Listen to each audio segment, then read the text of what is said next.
اعوذ باللہ من الشیطان اللعین الرجیم بسم اللہ الرحمن الرحیم الحمد للہ رب العالمین والصلاة والسلام علی اشرف الانبیاء والمرسلین اما بعد فقد قال رسول اللہ صلی اللہ علیہ وآلہ وسلم ایہا الناس من حسن منکم فی هذا الشہر خلقہ کان له جوازا علی الصراط یوم تزل فیہ الاقدام۔ عزیزان اکرامی قدر، پروگرام روزہ داروں کی صفات کے ساتھ آپ کی خدمت میں حاضر ہیں۔ گفتگو ہو رہی ہے کہ روزہ دار کی صفات کیا ہونے چاہیے۔ ایک شخص جو اپنے آپ کو اس ماہ مبارک میں اللہ تعالیٰ کے لیے وقف کر دیتا ہے، ویسے تو زندگی پوری اللہ کے لیے وقف کرنی چاہیے، لیکن چونکہ یہ تربیت کا مہینہ ہے تو اس میں ہم کوشش کرتے ہیں کہ مختلف پہلوؤں کے اوپر روشنی ڈالیں، اور انسان اپنی زندگی کو اگر ایک مہینہ اللہ کے لیے وقف کر دے تو یقیناً اس کی یہ عادت بن جائے گی اور پھر پوری زندگی وہ اسی طرح رہے گا۔ کیونکہ علماء جو نفسیات کے اوپر کام کرتے ہیں وہ بھی یہ فرماتے ہیں کہ اگر کسی کو کسی کام کے لیے کوئی چیلنج درپیش ہے، اگر وہ 30 دن کی پریکٹس کرے، 30 دن محنت کرے تو وہ عادت اس کے اندر آ جاتی ہے۔ عزیزان گرامی قدر، آج گفتگو کریں گے خوش اخلاقی کے اوپر، حسن خلق کے اوپر۔ جیسا کہ پیغمبر اکرم صلی اللہ علیہ وسلم کی حدیث آپ کی خدمت میں پیش کی کہ آپ صلی اللہ علیہ وسلم فرماتے ہیں، جو شخص اس مہینے میں اپنے اخلاق کو بہتر کرے تو قیامت کے دن، صراط والے دن، جس دن پل صراط کے اوپر سب کے قدم ڈگمگا رہے ہوں گے، اس دن اس کے قدم ثابت ہوں گے یا وہ ثابت قدم رہے گا۔ اگر ہم اپنے آپ کو بہتر بنا لیں معاشرے کے لیے، سوسائٹی کے لیے، اپنے لیے، اور سب سے بڑی بات یہ کہ اللہ کے لیے، تو یقیناً ہمارا معاشرہ آہستہ آہستہ، اگر سب اپنے اس میں اپنے کردار کے اوپر محنت کریں تو آہستہ آہستہ معاشرہ ٹھیک ہوتا چلا جائے گا۔ عزیزان گرامی قدر، بہت زیادہ روایت موجود ہیں اس موضوع کے اوپر، اور بہت شدت کے ساتھ تاکید کی گئی ہے کہ اپنے اخلاق کو بہتر بناؤ، جتنا ہو سکتا ہے اپنے اخلاق کو بہتر کرو۔ تو عزیزان گرامی قدر، ایک دفعہ کسی شخص نے امام جعفر صادق علیہ السلام سے تعریف پوچھی کہ حسن خلق ہے کیا،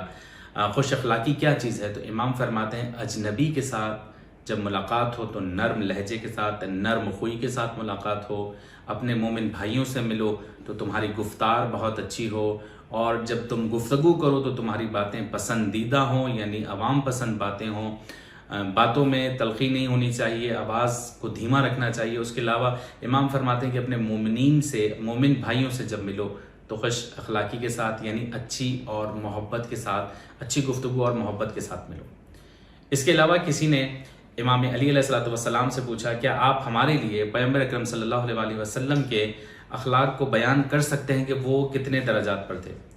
تو مولا کائنات امیر المومنین حضرت علی علیہ السلام نے اس شخص سے سوال کیا،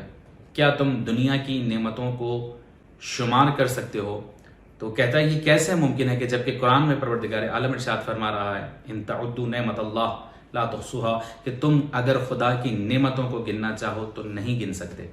مولا کائنات مسکرا کر فرماتے ہیں، جن نعمتوں کا تم شمار نہیں کر سکتے، انہی نعمتوں کے بارے میں پروردگار عالم اپنی بابرکت کتاب قرآن مجید میں ارشاد فرما رہا ہے، قل متاع الدنیا قلیل، اے رسول کہہ دو کہ دنیا کی جو نعمتیں ہیں یا متاع دنیا جو ہے وہ بہت قلیل ہے، محدود ہے،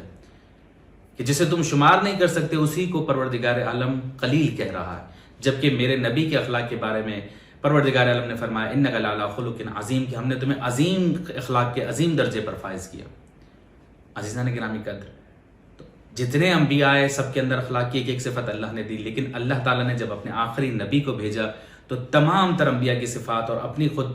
آپ صلی اللہ علیہ وسلم کی صفات کو یکجا کر دیا، اور پھر آپ صلی اللہ علیہ وسلم نے فرمایا کہ میں اخلاق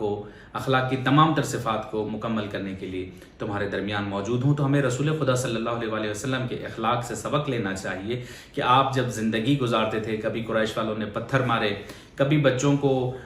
یہ کہہ کر ان کے پیچھے لگا دیا گیا کہ نعوذ باللہ آپ صلی اللہ علیہ وسلم مجنون ہیں، لیکن جب ملتے خندہ پیشانی کے ساتھ ملتے، کبھی کسی نے کچرا ڈالا، اور بہت سی چیزیں۔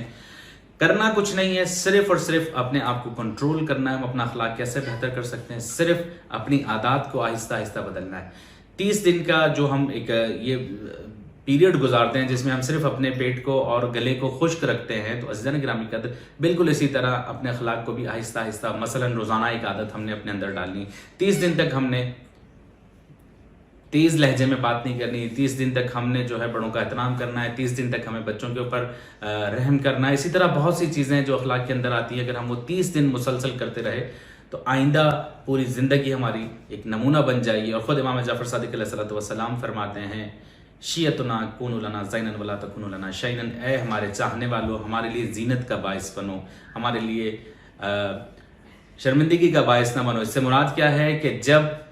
ایک مولا کا چاہنے والا راستے سے جا رہا ہو تو دنیا دیکھ کر کہے کہ وہ دیکھو وہ جعفری جا رہا ہے، وہ دیکھو علی کا چاہنے والا جا رہا ہے. پروردگار عالم سے دعا گوں کہ مالک ہم سب کی خوش اخلاقی میں اضافہ فرما. پروردگار ہمارے اخلاق کو ایسا بنا دے جیسا تو چاہتا ہے. السلام علیکم ورحمۃ اللہ وبرکاتہ.